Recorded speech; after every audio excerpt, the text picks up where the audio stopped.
Remue ménage.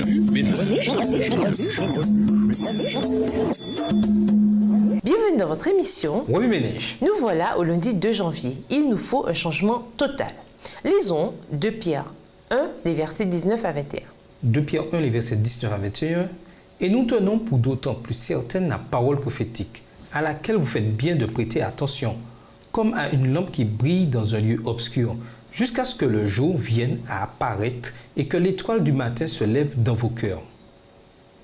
Sachant tout d'abord vous-même qu'aucune prophétie de l'Écriture ne peut être un objet d'interprétation particulière, car ce n'est pas par une volonté d'homme qu'une prophétie a jamais été apportée, mais c'est poussé par le Saint-Esprit que des hommes ont parlé de la part de Dieu. Les Écritures contiennent tout ce qu'il nous faut pour notre salut. Le Saint-Esprit éclaire l'esprit et transforme la vie conformément à la volonté de Dieu.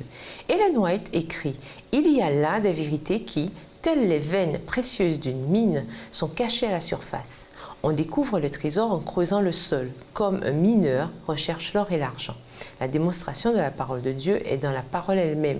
La signification profonde des vérités qui s'y trouvent nous est révélée par le Saint-Esprit. » Quand le vent souffle dans les branches des arbres, on perçoit un bruissement de feuilles et de fleurs. Il reste cependant invisible et personne ne sait d'où il vient ni où il va. C'est ainsi que le Saint-Esprit agit dans le cœur. On ne peut pas mieux l'expliquer qu'on ne peut expliquer les mouvements du vent.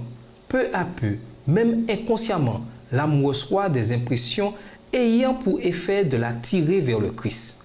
On peut recevoir ces impressions en méditant sur lui, en lisant les Écritures ou en écoutant la parole du prédicateur. Soudain, à la suite d'un appel plus direct de l'Esprit, l'âme s'abandonne joyeusement entre les mains de Jésus. Quoique invisible, le vent produit des effets visibles et sensibles. De même, l'action de l'Esprit sur l'âme sera manifestée dans tous les actes de celui qui en a éprouvé le pouvoir salutaire. Quand l'Esprit de Dieu prend possession de cœur, la vie est transformée. On met de côté les pensées de péché, on renonce aux mauvaises actions. L'amour, l'humilité et la paix succèdent à la colère, à l'envie, aux querelles. La joie remplace la tristesse et le visage reflète la lumière céleste. Remue ménage. Comment vous assurer que le Saint-Esprit vous guide quand votre morale est à zéro et que l'étude de la parole de Dieu ne vous procure aucune joie? Si vous vivez dans un foyer constamment en butte au conflit et à l'amertume, que pouvez-vous faire pour intégrer l'œuvre du Saint-Esprit dans votre vie? Devant le flot de distractions qui s'offre aux jeunes aujourd'hui, comment pouvez-vous, en tant que jeune adulte, aider vos amis à développer une méthode d'étude biblique cohérente et à éprouver la joie d'avoir le Saint-Esprit pour guide? Au revoir. Et à demain si Dieu veut. Remue ménage.